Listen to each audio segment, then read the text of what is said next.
Assalamualaikum warahmatullahi wabarakatuh. Bismillahirrahmanirrahim. Alhamdulillahilladzi hadana lihadza wa ma kunna linahtadiya laula an hadanallah.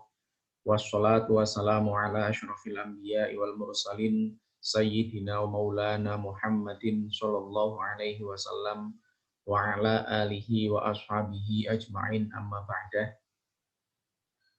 Pada kali ini saya akan membahas kaitannya dengan kontrak belajar akad muamalah klasik semester genap tahun ajaran 2020-2021 Fakultas Ekonomi dan Bisnis Islam IAIN Purwokerto. Sebenarnya materi tentang kontrak belajar sudah disampaikan di kelas masing-masing, tetapi dalam bentuk yang belum direkam. Oleh karena itu, saya membuat rekaman ini untuk sebagai arsip bagi mahasiswa-mahasiswi IAIN Purwokerto khususnya, untuk kaitannya dengan memahami kontrak belajar selama 1 semester genap tahun ajaran 2020-2021. Kita akan bahas kaitannya dengan kontrak belajar akad muamalah klasik. Ya. Yang kaitannya dengan kontrak belajar ini terbagi menjadi dua. Ada yang kaitannya dengan kontrak belajar yang itu menjadi hak dosen secara penuh, dalam artian mahasiswa tidak bisa mengganggu gugat kaitannya dengan kontrak belajar yang secara penuh dari hak dosen itu. Dan juga ada dari sisi bahwa kontrak belajar itu bisa diotak-atik, bisa diubah, bisa disepakati bersama baik dosen dengan mahasiswa, dan kemudian diubah dan baiknya bagaimana. Nah, jadi ada dua sisi, ada yang bisa diubah dan ada yang tidak bisa diubah. Kalau yang tidak bisa diubah, maka itu adalah hak penuhnya dosen, dan dosen hanya memberikan gambaran saja kaitannya dengan kontrak belajar yang seperti apa. Yang pertama kaitannya dengan kehadiran dan ketidakhadiran perkuliahan.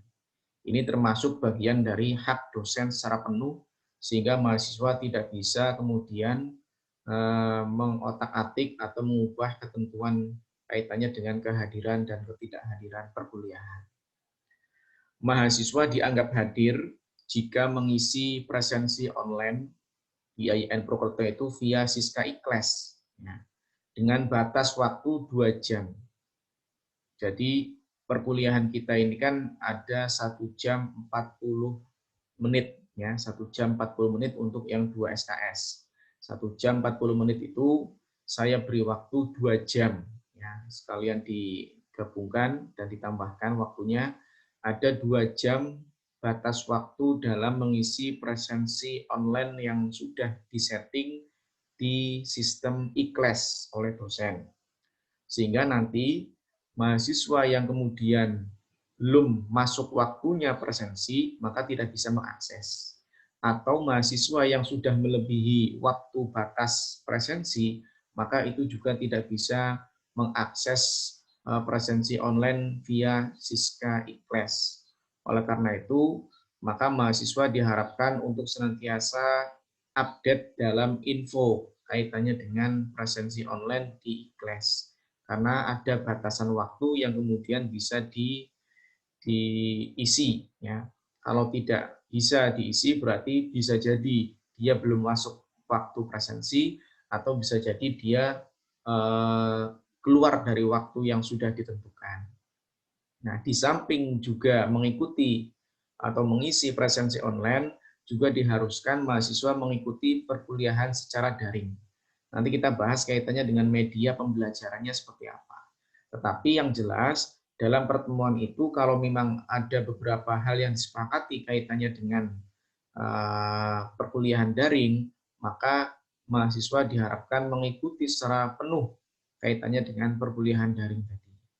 Kemudian selanjutnya, mahasiswa dianggap tidak hadir jika tidak mengisi presensi online tepat waktu. Ya, tadi, kalau melebihi batas waktu 2 jam tadi, maka secara sistem sudah ditutup dan mahasiswa dianggap tidak hadir.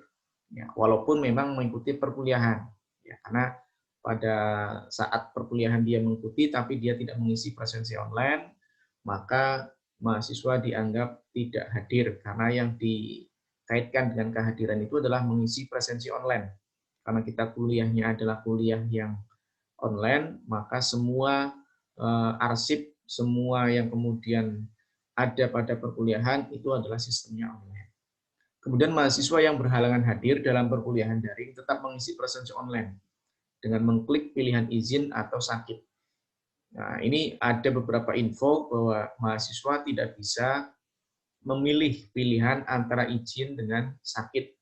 Ya, yang ada hanya mengikuti kelas, yaitu hadir saja. Kalau memang sistemnya seperti itu, maka nanti mahasiswa meng-WA atau menginformasikan kaitannya dengan kondisinya yang sakit atau dia sedang mengikuti kegiatan lain yang sangat penting, ya maka bisa minta dispensasi izin kepada dosennya. Nanti dari pihak dosen akan menuliskan atau mengklik izin atau sakit di Siska yang secara manual, tidak lewat iKlas. Ini yang kemudian harus diperhatikan. Jika ada kendala teknis kaitannya dengan presensi di iKlas, maka nanti dapat menghubungi dosennya. Apapun yang kemudian terjadi hal-hal yang memang menjadi halangan, kendala teknis kaitannya dengan presensi online di Siska iKlas, silakan menghubungi dosennya. Kalau memang lebih daripada 5 atau 10 orang, karena banyak yang mengalami kendala, maka nanti silakan perwakilan dari Kosma saja yang nanti akan menghubungi dosennya, biar nanti tidak kebanyakan menghubungi dosen, yang pada akhirnya dosen tidak bisa membalas satu persatu. Oleh karena itu, maka kalau memang lebih daripada 10 mungkin ya, maka nanti silakan Kosma mewakili teman-temannya yang mengalami kendala kaitannya dengan mengakses Siska iKlas sehingga tidak bisa mengisi presensi, maka silakan di list nama-nama itu, kemudian dilaporkan kepada dosennya, yang nanti dosennya akan menghadirkan atau membuat secara manual ya presensinya.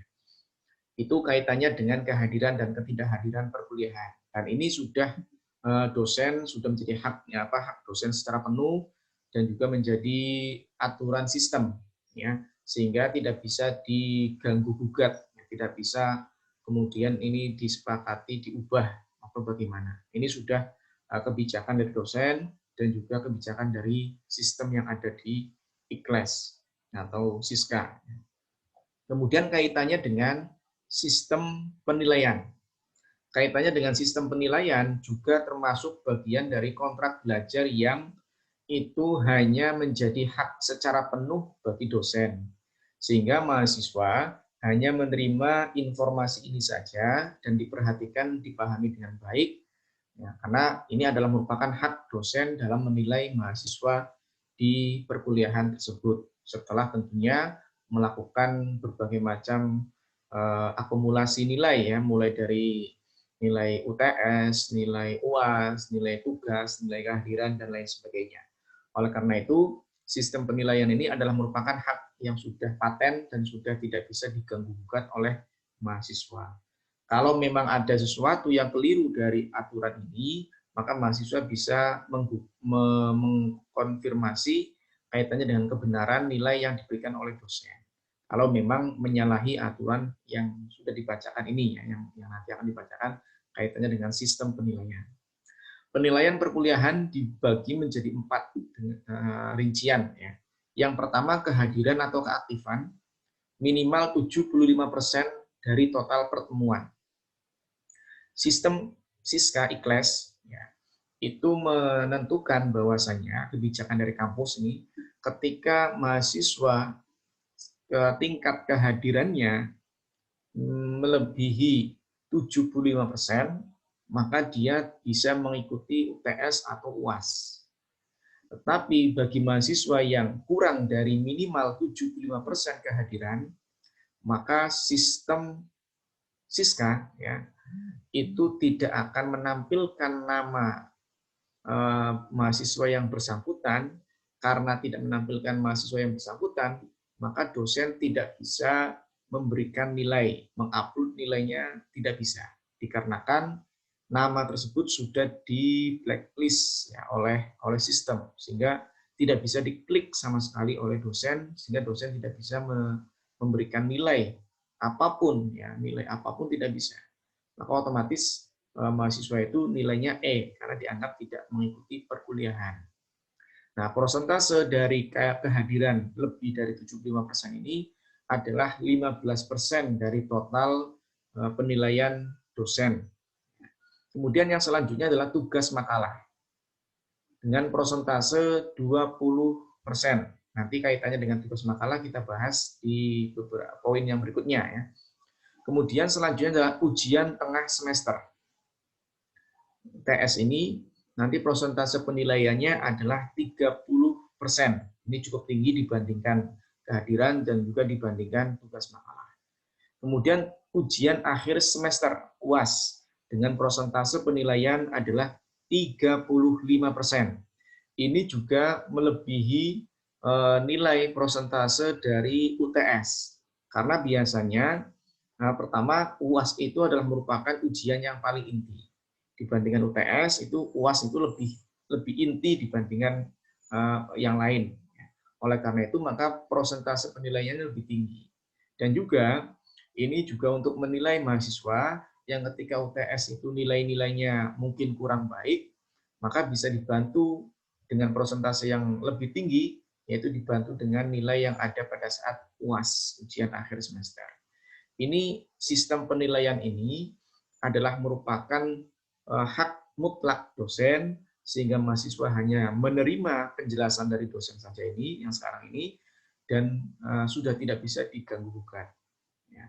Nah, tapi tidak hanya kaitannya dengan aturan seperti itu, ada hak yang kemudian menjadi hak prerogatif dosen dalam menilai mahasiswa, yaitu ada beberapa poin penting yang perlu dipahami oleh mahasiswa, ini sebagai bantuan dari dosen, agar mahasiswa mendapatkan nilai yang terbaik, atau bahasanya syafaat, ya, syafaat dari dosen, sehingga nanti mahasiswa bisa mendapatkan nilai terbaik, walaupun mungkin ya kalau secara sistem yang awal itu mungkin tidak mendapatkan nilai yang di atasnya, tetapi bisa jadi ini akan mendapatkan nilai yang di atasnya dengan sistem yang seperti ini.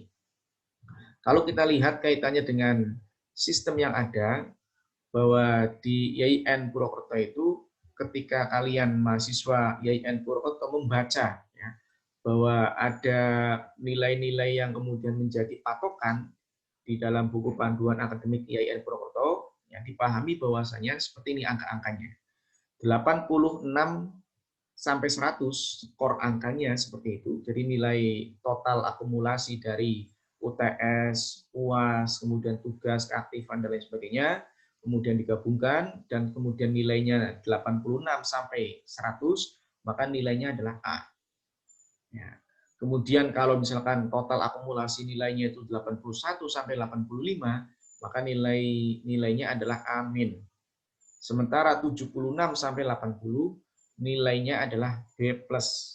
Kemudian nilai 71 sampai 75 nilainya B, 66 sampai 70 nilainya B-, 61 sampai 65 itu nilainya C+, kemudian 56 sampai 60 itu nilainya C, kemudian 42 sampai 55 atau setidaknya itu di bawah 50 ya. Ini adalah D, kemudian nilai 0 sampai 40 itu nilainya sudah dianggap nilai E. Nah, ini yang harus dipahami oleh mahasiswa kaitannya dengan panduan akademik di IAIN Purwokerto. Sehingga yang dianggap lulus itu adalah di atas 60 nilainya. Dari total akumulasi UTS, UAS, kemudian kehadiran, dan juga kaitannya dengan tugas makalah. Tetapi ada keringanan yang saya berikan kaitannya dengan penilaian yang seperti ini, yaitu yang pertama kaitannya dengan nilai A. Nilai A di keringanan saya, ya, nilai keringanan saya itu kalau sudah nilainya mencapai 80 sampai 100, maka di hak saya atau di bagian saya itu nilainya A. Ya, jadi sekali lagi mahasiswa yang mendapatkan akumulasi nilai dari semua total penilaian itu ternyata mendapatkan nilai 80, maka di saya itu nilainya A. Nah, ini sebagai keringanan atau syafaat dari dosen. Kemudian kalau nilainya 75 sampai 79, maka nilainya A-. Ya. Kemudian 70 sampai 74, maka nilainya B+. Kemudian 66, ya 65 sampai 69, maka nilainya B. Ya. Kemudian 60 sampai 64, maka nilainya B-.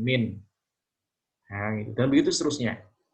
Inilah yang kemudian menjadi aturan di penilaian saya ya. Ya memang ada sedikit perbedaan kaitannya dengan skor angkanya, tetapi skor hurufnya sama. Tapi skor angkanya sebagai bentuk dari syafaat saya, itulah yang kemudian akan dijadikan patokan dalam penilaian perkuliahan mata kuliah akad muamalah klasik ini. Oleh karena itu, mahasiswa harus memahami ini, dan silakan kalau memang aturan yang saya gunakan itu ternyata ada kekeliruan, maka mahasiswa bisa mengkomplain. Tetapi kalau komplain kaitannya dengan kenaikan angka yang dari rank yang misalkan dia nilainya adalah 70, misalkan nilai totalnya itu 70, tetapi dia pengen amin, misalkan, ya pengen dinaikkan amin, wah, maka yang seperti itu ngotot pun ya, sampai ngotot sampai kemudian merayu-rayu, ya dosen tidak akan memberikan kenaikan tingkatan nilai, ya, karena sudah ada syafaat tersendiri. Oleh karena itu, maka bagi mahasiswa silakan pahami apa yang ada, ya, sehingga komplainnya itu sesuai dengan memang yang harus dikomplainkan, ya. Tapi yang kalau memang sudah aturan dari IAIN atau yang kemudian menjadi keringanan dari saya, ya, maka nanti silakan dipahami betul kaitannya dengan hal itu. Tetapi kalau misalkan komplain itu di luar itu, ya, silakan, ya, dalam artian bahwa ada beberapa poin yang kemudian, kok Pak, saya nilainya yang mestinya menurut Bapak itu adalah aturannya sekian, nilai A-nya, misalkan nilainya itu mestinya amin, kok sekarang kok B+. Ya. Setelah dilihat, ternyata memang kebijakan saya mestinya nilainya amin, misalkan kayak gitu. Maka bisa saya naikkan, saya ubah dari B+ menjadi amin. Itu karena ada kekeliruan dari saya, ada kekurang perhatian dari saya sehingga ada kesalahan teknis kaitannya dengan itu. Tapi kalau misalkan memang di aturan sayanya sudah B+, ya, tapi pengen naik amin, itu tidak bisa. Mau ujian ulang mau apa, tidak akan ada ujian ulang, pokoknya nilainya sudah seperti itu. Itu akumulasi dari perkuliahan secara penuh, ya, yaitu 4 total penilaian yang tadi saya sampaikan. Itu kaitannya dengan penilaian, dan ini menjadi hak mutlak dosen sehingga mahasiswa tidak bisa mengubah kaitannya dengan ketentuan penilaian ini. Ya, tetapi kalau misalkan memang penilaiannya itu tidak sesuai dengan apa yang saya sampaikan di sini, maka mahasiswa boleh komplain. Tapi kalau sudah sesuai, maka mahasiswa tidak bisa komplain, sehingga mahasiswa tidak bisa menaikkan nilainya, walaupun kemudian mendapat, saya menambahkan ini Pak, makalahnya saya edit, saya baguskan lagi, saya siap untuk ujian ulang dan lain sebagainya. Tidak akan ada seperti itu, ya. Jadi inilah yang harus diperhatikan oleh semua mahasiswa. Kemudian kaitannya dengan aturan selama perkuliahan, ya. Aturan selama perkuliahan ini nanti kita bahas juga kaitannya dengan media pembelajarannya, ya. Kalau memang medianya dengan menggunakan Zoom atau menggunakan Google Meet yang kita langsung bertatap muka lewat online, maka mahasiswa diharapkan memakai baju yang sopan. Nah, saya tahunya memakai baju yang sopan itu juga dengan mengaktifkan videonya. Jadi selama media pembelajaran itu memakai Zoom atau memakai Google Meet, maka mahasiswa harus mengaktifkan, ya, kamera atau mengaktifkan video kameranya, sehingga nanti saya bisa melihat mahasiswa itu bagaimana. Nah, ketika seperti itu maka bajunya harus sopan, sikapnya juga harus sopan. Ya, kaitannya dengan makan dan minum boleh.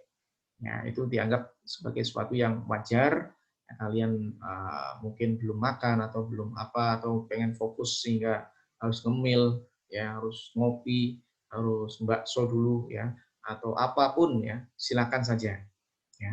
Bahkan kalau misalkan laki-laki pengen fokus dengan merokok misalkan gitu ya, karena dia sendirian di kamar gitu ya, silakan ya, tidak mengganggu yang lain. Karena asap rokok juga tidak bisa di-online-kan gitu ya. Sehingga nanti silakan bagi yang mahasiswa ini khusus ya, yang perempuan yang nggak boleh ya. Kalau yang mahasiswa yang kemudian pengen merokok silakan, dan walaupun kemudian diaktifkan kameranya. Tetapi ya kalau misalkan memang tidak diaktifkan kameranya silakan saja ya. Jadi kalau memang bisa mengaktifkan kamera ya silakan diaktifkan, dan harus diaktifkan ya, karena saya pengen melihat keaktifan mahasiswa dalam perkuliahan. Kemudian mahasiswa dimohon untuk mengantisipasi gangguan sinyal internet agar terus dapat mengikuti perkuliahan. Ini yang sering terjadi di kalangan mahasiswa, yaitu kesulitan sinyal internet. Selain kuota ini ya, selain kuota, kalau kuota sih memang sudah otomatis ya, walaupun di daerah yang sinyal internetnya bagus, tapi kuotanya tidak ada ya tidak akan muncul sinyalnya. Tapi yang maksudnya yang di sini adalah punya kuota, tapi sinyal internetnya itu tidak baik ya, maka cari tempat atau lokasi yang memang sekiranya itu sinyalnya bagus. Jadi harus diantisipasi semuanya oleh semua mahasiswa. Ini supaya bentuk dari keseriusan mahasiswa dalam mengejar pemahaman perkuliahan itu menjadi bagian yang terbaik ya, karena usaha itu baik ya. Usaha dengan untuk bekerja keras ya, bersungguh-sungguh sebagaimana dalam ayat Al-Qur'an, walladzina jahadu fina lanahdiyannahum subulana. Orang-orang yang kemudian mau bersungguh-sungguh dalam mencari keriduanku, maka dia akan ditunjukkan jalannya. Jadi Allah akan menunjukkan jalannya bagi orang-orang yang memang mau bersungguh-sungguh. Makanya ada gium ya, atau ada peribahasa dalam bahasa Arab, manjadda wajada. Barang siapa yang bersungguh-sungguh, maka akan hasil, akan dia dapatkan sesuatu yang ia usahakan itu. Kemudian mahasiswa diharapkan mengikuti alur perkuliahan secara daring dengan baik dan tuntas. Jadi kalau misalkan gini, perkuliahan daring yang utamanya adalah menggunakan Google Meet misalkan, maka alur pertama kaitannya dengan presensi online, terus kemudian kaitannya dengan materi yang diupload di Google Classroom, kemudian mengikuti secara Google Meet, itu harus semua diikuti langkah-langkah itu. Itu adalah merupakan perkuliahan yang daring ya. Tapi kalau misalkan hanya presensi online terus kemudian bubar, kabur, ya itu tidak baik ya. Jadi mahasiswa diharapkan mengikuti semua alur perkuliahan secara daring. Kecuali memang ada beberapa hal yang sekiranya membuatnya itu tidak mengikuti secara daring ya, misalkan sinyal atau lampu mati dan begitu seterusnya. Beberapa kendala-kendala itu bisa dimaklumi ya. Tapi kalau mungkin kuota ini mungkin harus ada usaha dari yang mintalah ke orang tua bilang, Pak, Bu, minta kuota, ya, minta uangnya untuk beli kuota untuk pembelajaran. Ya, tapi jangan bohong ya, bukan untuk yang lain, tapi hanya untuk pembelajaran atau perkuliahan secara daring. Kemudian alat dan media pembelajaran kita ya. Alat pembelajaran kita bisa handphone, smartphone, ya, laptop atau komputer. Ya, komputer ini ya bisa komputer sendiri atau komputer yang ada di kantor atau komputer yang ada di warnet ya silahkan gitu ya. Media pembelajaran daringnya adalah via Siska iKlas. Ini adalah merupakan media yang hanya untuk presensi online saja. Jadi mahasiswa yang mengisi presensi online itu semuanya di Siska iKlas. Ya, silakan nanti diisi ya kaitannya dengan absensi kehadiran di Siska iKlas. Sebenarnya secara sistem ya Siska iKlas ini sebenarnya kaitannya dengan fiturnya itu sudah lengkap sebenarnya. Fitur-fitur yang ada di dalam Siska iKlas itu sudah lengkap. Hanya saja kadang sering sekali banyak keluhan-keluhan dari mahasiswa yang kemudian banyak me-WA saya. Banyak yang kemudian mengirim WhatsApp, mengirim pesan, yang kemudian isinya adalah tentang dia kesulitan kaitannya dengan masuk atau mengakses Siska iKlas. Oleh karena itu, maka supaya tidak terjadi kesulitan itu, maka Siska iKlas hanya untuk mengisi presensi kehadiran saja secara online ya. Tapi yang kaitannya dengan yang lain itu akan menggunakan media lain. Ya. Via Zoom, nah ini memang sebenarnya yang saya inginkan itu sistemnya yang daring ini adalah memakai Zoom. Tapi kadang mahasiswa itu komplain ya, kaitannya dengan media Zoom ini. Ya, karena mungkin kuota yang ada itu menghabiskan cukup banyak ya untuk kaitannya dengan 1 jam mengikuti perkuliahan dalam Zoom itu.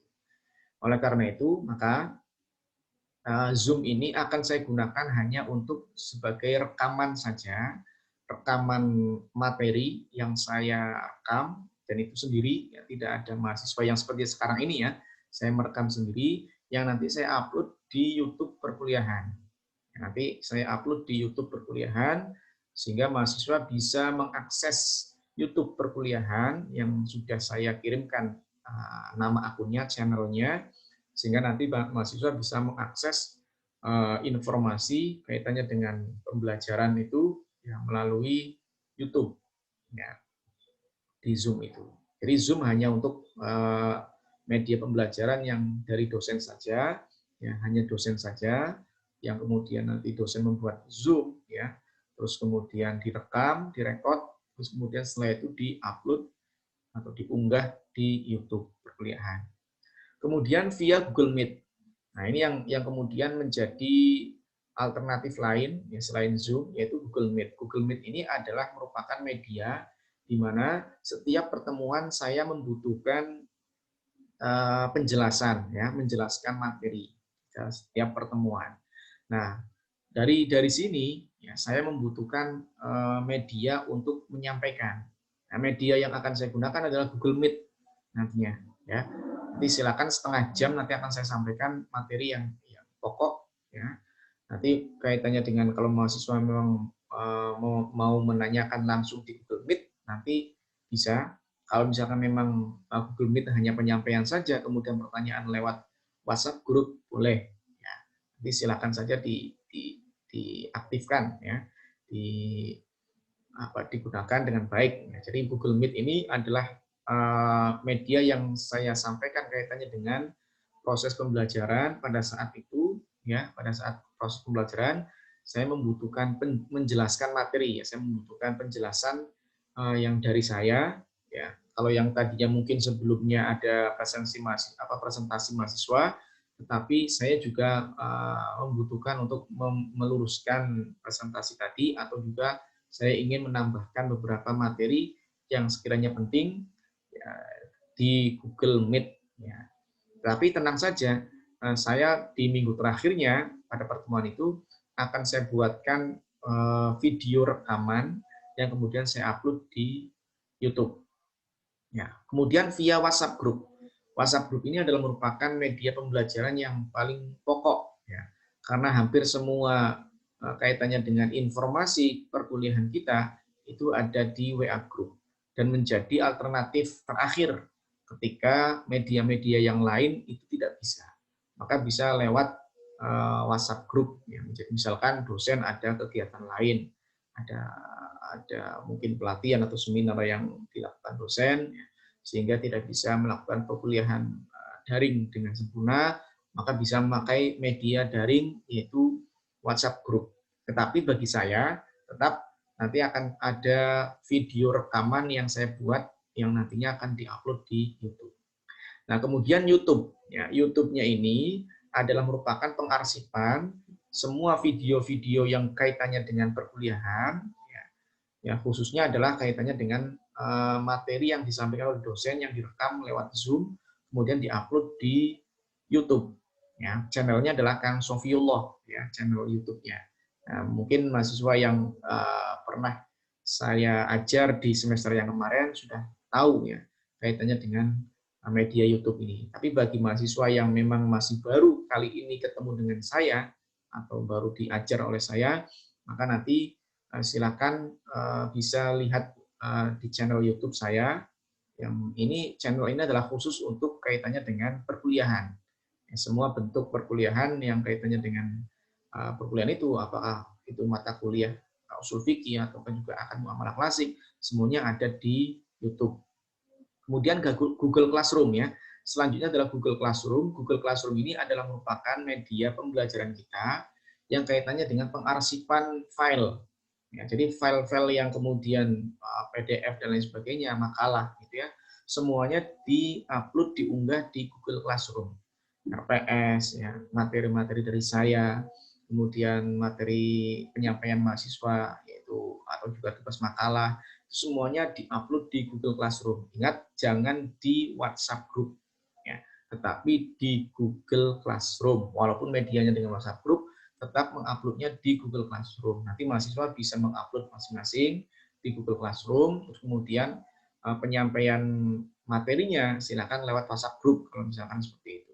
Nah, pertanyaan dan lain sebagainya itu bisa WA Group, tapi arsipnya atau file yang akan dibaca makalah atau PPT atau yang lainnya silakan diuploadnya di Google Classroom, ya, biar nanti tidak kuota file yang ada di HP itu tidak penuh dan juga khawatir bisa dihapus dan hilang, maka bisa di Google Classroom arsipnya lebih aman. Kemudian Facebook, ya, Facebook fanpage, yang nama channelnya, nama akunnya adalah Sofiullah Putra Saubari. Ini adalah merupakan media selanjutnya kaitannya dengan perkuliahan secara daring. Nanti dalam penyampaian saya yang ya, bertemu langsung yang tetap muka dengan mahasiswa, itu saya akan live streaming Facebook. Jadi sekali lagi yang saya lakukan ketika perkuliahan daring bersama dengan mahasiswa itu akan saya rekam, akan saya jadikan sebagai live streaming, dan itu silakan bisa diikuti dan juga dibuka di Facebook fanpage channel Sofiullah Putra Saubari. Atau juga menjadi alternatif gini, kalau misalkan ada mahasiswa yang tidak bisa masuk bergabung Google Meet misalkan, ya, kendala sinyal atau yang lainnya, sementara Facebook bisa misalkan, maka silakan bisa melewat Facebook, ya, perkuliahannya bisa lewat Facebook di situ. Ya, nanti semua pokoknya intinya semua media pembelajaran sudah lengkap ini dan bisa diakses oleh mahasiswa, ya. Bahkan juga yang Facebook tadi itu kalau memang sudah selesai perkuliahannya itu sudah tersimpan di sana. Kalau mau membuka ulang silakan, ya. Yang jelas Facebook ini juga menjadi alternatif lain ya, selain YouTube ini ya. Kalau YouTube jelas ya. Tapi kalau YouTube memang saya buatkan rekaman tersendiri yang tanpa mahasiswa, tapi kalau Facebook itu yang live streaming, yang langsung ketemu seperti halnya yang Google Meet, tapi hanya Google Meet itu setelah selesai ya selesai, tidak ada arsipnya. Tapi kalau yang Facebook, begitu live streaming, selesai, masih bisa dibuka di kemudian hari, karena sudah tersimpan di situ. Nah, ini yang kemudian menjadi media pembelajaran kita, ya, dan ini harus diperhatikan oleh mahasiswa. Nah, media pembelajaran ini silakan bisa bisa disiasati oleh mahasiswa dalam artian tidak monoton, ya. Silakan mau pakai apa, silakan. Tapi yang tadi yang saya sampaikan kaitannya dengan apa yang ingin saya sampaikan itu, saya tidak mau pakai WhatsApp group, ya. Saya tidak menggunakan rekaman, saya tidak menggunakan tulisan, tapi yang saya sampaikan itu media yang sekiranya ada penyampaian saya lewat video, bisa Google Meet, ya, bisa juga nanti live streaming Facebook, atau bisa nanti dilihat di YouTube, ya, yang kaitannya dengan rekaman yang saya sampaikan kaitan dengan materi pada minggu itu. Kemudian selanjutnya adalah tugas pembahasan dengan tugas makalah. Tugas makalah ini merupakan bagian dari penilaian kita, salah satu dari penilaian yang persentase penilaiannya adalah 20%. Makalah ini saya inginkan adalah karena mahasiswa pada semester ini adalah semester yang kedua, ya, maka diharapkan sudah mulai menulis dengan serius. Ya, oleh karena itu, maka artikel yang akan dituliskan itu adalah berjenis seperti jurnal konsepnya.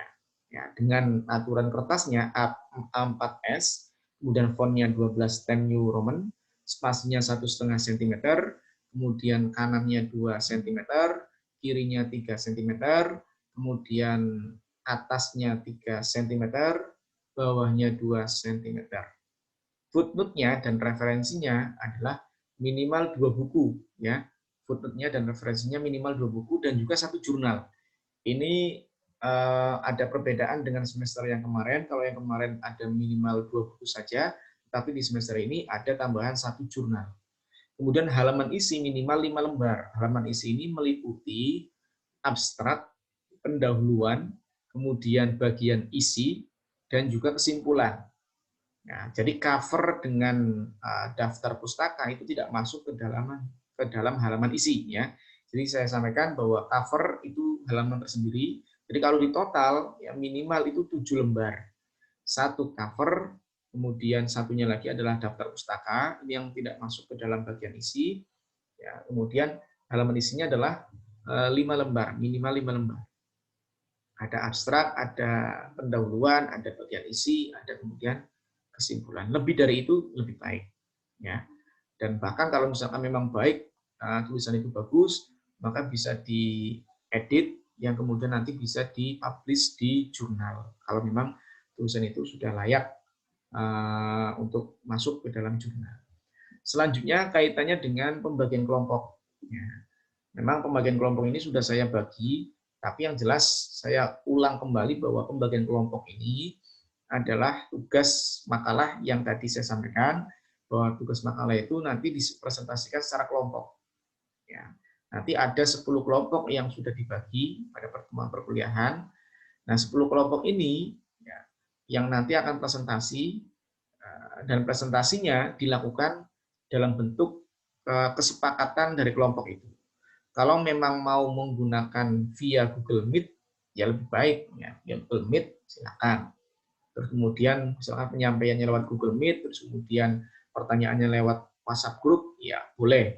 Ya, yang jelas pada saat presentasi itu ada video, ya bisa videonya memang live secara langsung yaitu lewat Google Meet, ya. Nah, kalau bisa direkod ya, atau kalau bisa direkam ya, kalau bisa biar nanti bisa diupload di YouTube. Atau kalau memang tidak bisa Google Meet, sementara pakainya WhatsApp Group, misalkan kelompok itu mintanya pakai WhatsApp Group, maka boleh, silakan diperbolehkan pakai WA Group, tetapi harus tetap membuat video. Ya, mungkin 5 menit ya, video 5 menit. Nah, dari video itu silakan diedit-edit dan kalau bisa semua anggota ikut berperan semuanya di video itu. Sehingga nanti video itu akan lengkap ya, dari semua, walaupun secara daring ya, tapi semuanya bisa ikut serta dalam pengambilan video kaitannya dengan presentasi dari kelompok itu. Nah, setelah itu video yang dibuat itu bisa di-upload di Google Classroom, ya bisa dikirimkan di Google Classroom. Jadi sekali lagi, kalau mahasiswa memakai Google Meet, maka tidak wajib untuk membuat video. Kalaupun buat video bagus, ya lebih baik. Ya. Tapi kalau yang kemudian tidak memakai via Google Meet, ya, maka nanti mahasiswa yang ya tentunya berarti WA ya, kalau tidak Google Meet berarti WA.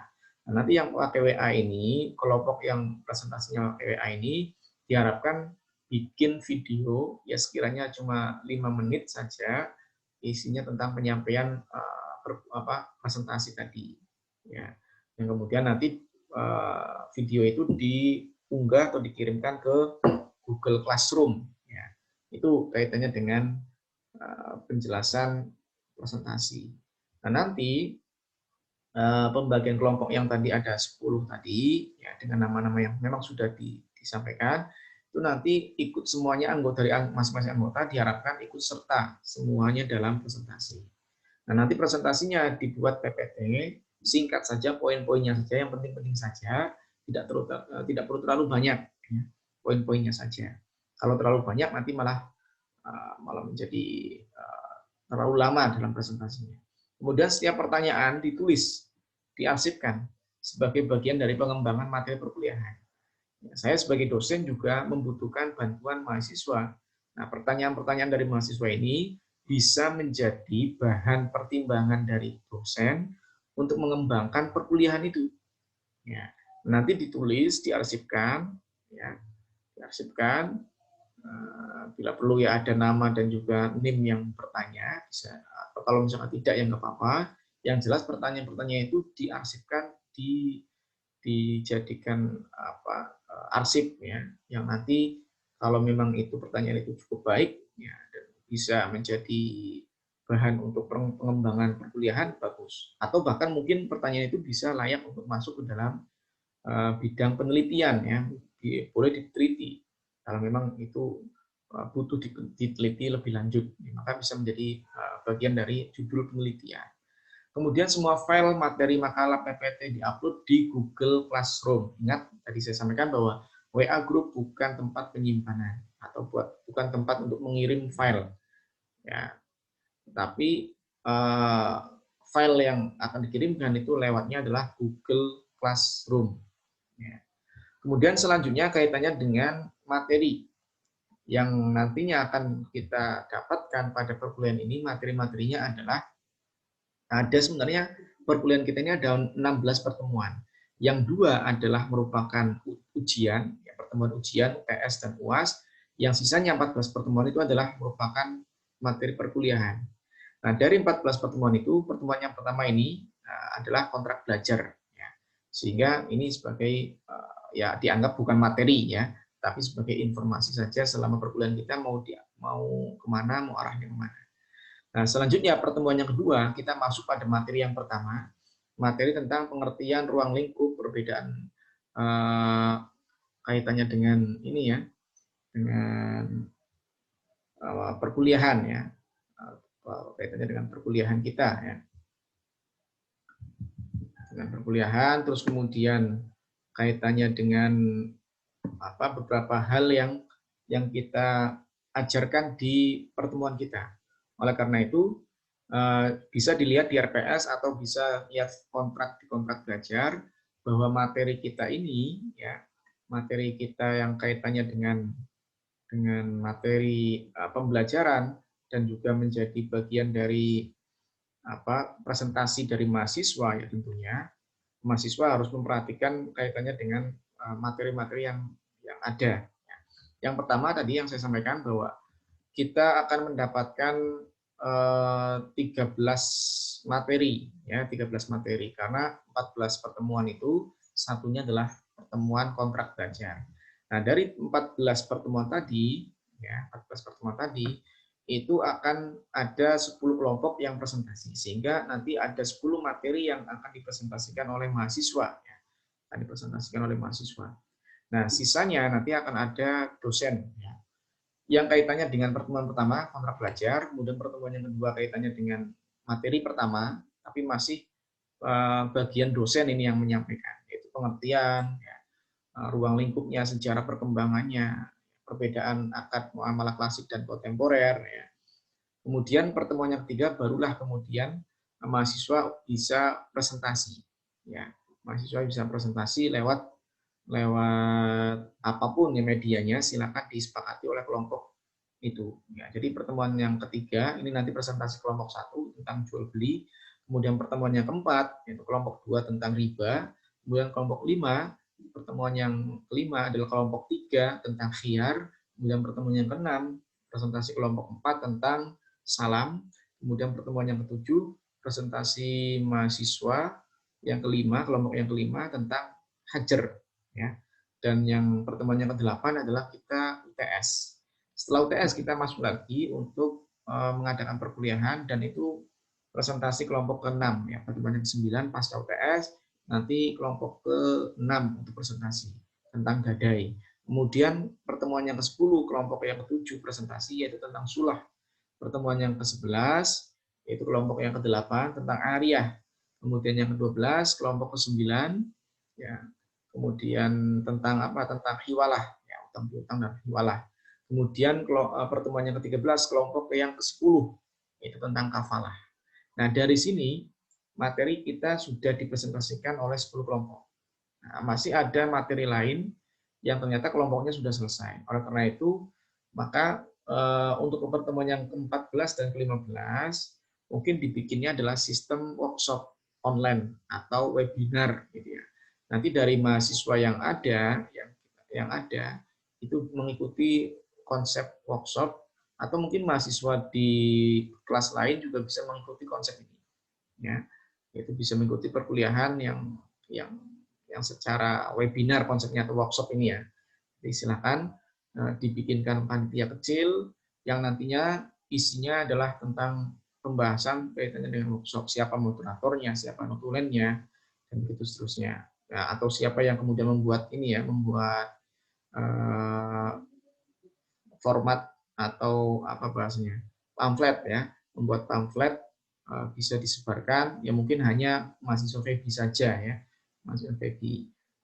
Nanti mungkin kita bisa pesan kaitannya dengan Zoom berbayar ya, biar nanti kuotanya lebih besar, diikuti oleh semua mahasiswa dan juga waktunya tidak dibatasi. Kemudian selanjutnya, kaitannya dengan pertemuan yang workshop ini ya, itu tentang ijarah dan juga tentang bagi hasil tanaman, ya, bagi hasil pada tanaman ya, di sawah, ya, ada nanti mukhobaroh, ada musakoh, ya, ada muzaroah. Nah, setelah itu pertemuan yang ke-16 adalah ujian akhir semester. Nah, setelah ujian akhir semester ini, nanti silakan seminggu ya maksimal akan sudah tertera atau saya uploadkan nilainya. Jadi setelah seminggu pasca UTS, kalian bisa melihat nilai yang sudah diupload di Siska.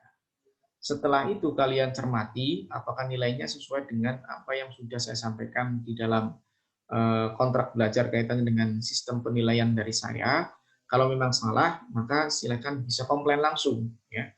Jangan sampai terlambat komplainnya, nanti tidak saya urus. Ya. Kenapa? Karena kalau misalkan komplain itu sudah tertutup sistemnya, sehingga saya tidak bisa mengupload ulang atau melakukan revisi nilai, maka saya tidak akan mengurus kaitannya dengan mau membuka harus izin ke PIPD dan lain sebagainya, saya tidak mau mengurus karena itu sudah terlambat ya. Makanya begitu nilai sudah diupload, mahasiswa langsung membuka ya, terus kemudian langsung komplainkan kalau memang ada sesuatu yang tidak sesuai dengan aturan yang sudah dibacakan dalam kontrak belajar tadi tentang penilaian tentunya ya. Kemudian kaitannya dengan ujian dan akhir UTS dengan UAS ya. Seperti yang semester kemarin kita lakukan bagi mahasiswa yang memang pernah mengikuti perkuliahan dengan saya di semester kemarin, bagi yang belum mengikuti, maka silakan dicermati ini ya. Jadi UTS dan UAS itu soalnya adalah 20 soal bentuk pilihan ganda ya, dalam bentuk pilihan ganda, boleh open book. Ya, pertanyaan seputar materi yang pernah disampaikan dalam perkuliahan, kemudian sebelum ujian akan diberikan kisi-kisi atau setidaknya file bahan untuk pembelajaran itu sudah diupload di Google Classroom. Ya, nanti mahasiswa silakan bisa mempelajari sendiri ya kaitan dengan file yang ada itu, atau bisa melihat rekaman yang ada di Facebook atau juga di YouTube yang sempat direkam pada saat perkuliahan, atau yang kemudian di YouTube yang menjadi rekaman yang setelah perkuliahan selesai pada minggu itu. Kemudian nanti dari mana via-nya? Via Google Form, via Google Form ya. Nanti via Google Form ini atau Quizzes ya. Mungkin kalau Quizzes mungkin agak sulit ya, tapi mungkin hanya via Google Form saja. Tapi kalau memang menarik Quizzes ya nanti dibikin dengan Quizzes. Tapi kalau memang pakai Google Form ya pakai Google Form saja. Nanti dari Google Form itu, ya mahasiswa setelah mengerjakan soalnya, nanti akan langsung melihat nilai yang tertera di Google Form ya, setelah menyelesaikan materinya, menjawab soal seluruh soal yang ada, sehingga nanti mahasiswa bisa melihat, oh ini nilai saya, ternyata nilainya kecil misalkan gitu, atau nilai wah ternyata besar nilai saya, dan begitu seterusnya. Ya. Itu adalah merupakan gambaran kontrak belajar kita tentang akad muamalah klasik pada semester genap ini di angka tahun akademik 2020-2021. Mungkin itu yang dapat saya sampaikan. Kurang lebihnya mohon maaf. Wallahu muwaffiq ila aqwamit thoriq. Assalamualaikum warahmatullahi wabarakatuh.